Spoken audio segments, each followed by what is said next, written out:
ইটবালি আর কংক্রিটের শহরে যেন একখণ্ড সবুজ। এই মুহূর্তে দাঁড়িয়েছি আকবর ভাইয়ের ছাদ বাগানে। রুচিশীল এই মানুষটি প্রচুর পরিমাণে গাছ লাগিয়েছেন, বিভিন্ন ধরনের গাছ, শাক, সবজি, বিভিন্ন ধরনের ফলের গাছ। এই মুহূর্তে দাঁড়িয়ে আছে ওনার চিলেকোঠায়। দেখতে পাচ্ছি একটি বিদেশি প্রজাতির খেজুর গাছ, আজোয়া খেজুরের গাছ, সাথে আছে আমড়া গাছ। প্রচুর ফুল এবং ফল ধরেছে গাছটিতে। আছে জলপাই গাছ, একটি কমলা গাছ এবং একটু সামনের দিকে আগেলে দেখতে পাবো একটি সফেদা গাছ। গাছটিতে প্রচুর ফুল হয়েছে, গত বছর ফলও হয়েছিল, আমি নিজেও খেয়েছি, খুবই মজাদার। এই মুহূর্তে আছি প্রধান বাগানটিতে। দেখুন হরেক রকমের সবজি, ডাঁটা এবং বেগুন কিন্তু এখানে ধরেছে, প্রচুর পরিমাণে মাশাআল্লাহ ফল রয়েছে। আম্রপালি একটি আমের গাছ। এই মুহূর্তে সবচেয়ে বড় সারপ্রাইজটা অপেক্ষা করছে আপনাদের জন্য। যারা মনে করেন বাংলাদেশের মাটিতে আপেল ফলে না, তাদের জন্য এটি দেখুন। এই ছাদ বাগানেই কিন্তু আপেলটি হয়েছে। অনেক ফুল হয়েছিল, বাট আপেল হয়েছে একটি।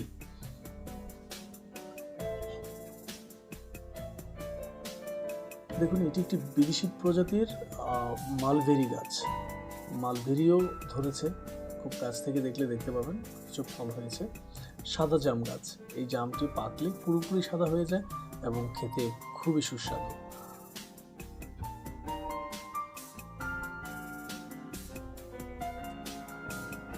আমার পছন্দের একটি প্রিয় আম গাছ, এটি কিন্তু বনসাই জাতের আম গাছ। গাছটি খুব বড় হয় না, সবসময় ফুল থাকে। দেখুন অন্য গাছে ফল থাকলেও এই গাছে কিন্তু এখনো ফুল রয়েছে। এই বাগানের একটি স্পেশাল আকর্ষণ রেড পালমাল। যারা এই আমটিকে চেনেন, আমটি খুবই সুন্দর। কাছ থেকে না দেখলে এই আমটির সৌন্দর্য বোঝা খুবই দুষ্কর। খুবই সুন্দর এবং খুবই সুস্বাদু এই আমটি। দেখুন প্রচুর পরিমাণে কিন্তু লেবু হয়েছে। নর্মালি 12 মাসই লেবু থাকে এবং যখনই প্রয়োজন হয় ছাদ থেকে কিন্তু লেবু নিয়ে যেতে পারে। দেখুন ব্যানানা ম্যাঙ্গো, এই আমটি এখন বেশ সমাদৃত হয়েছে বাংলাদেশ মার্কেটে। প্রচুর ফলন হয়েছিল, শিলাবৃষ্টির কারণে কিন্তু অনেক ফল নষ্ট হয়েছে। ঝড় তুফানের কারণে প্রচুর ফল নষ্ট হয়ে গেছে। এখন সামনে যেটা দেখতে পাচ্ছেন সেটা কাটিমন গাছের আম। কাটিমন আম 12 মাসই আম হয়।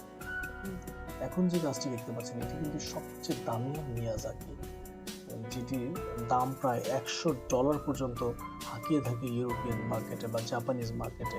এটি কিন্তু সেই মিয়াজাকি বা সূর্যটি। এই আমটি একাই কিন্তু 400 থেকে 500 গ্রাম ওজন হয়। এটিকে কিউজাই প্রজাতির আম বলে থাকে। পুরো গাছটিতে মাত্র 2টি আম আছে এবং এটি হচ্ছে হিমসাগর প্রজাতির আম। অনেক ফলন হয়েছিল, এটারও প্রচুর আম ঝড়ের সময় আর কি পড়ে গেছে, তাই এখন আর কি খুব বেশি আম দেখা যাচ্ছে না। এটি আমেরিকান প্রজাতির একটি আম গাছ। আমি আম গাছটির নাম জানি না, কেউ নাম জেনে থাকলে আমাকে জানাবেন। সবাইকে শুধু যারা ঝাল খেতে পছন্দ করেন তাদের জন্য।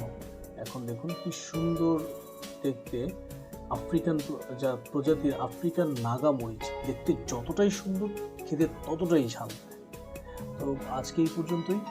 ভালো থাকবেন, সুস্থ থাকবেন এবং সবাইকে thanks for watching this video. এবং প্লিজ চ্যানেলটিকে সাবস্ক্রাইব করে দিয়ে আমাদের সঙ্গে থাকবেন। ভালো থাকবেন।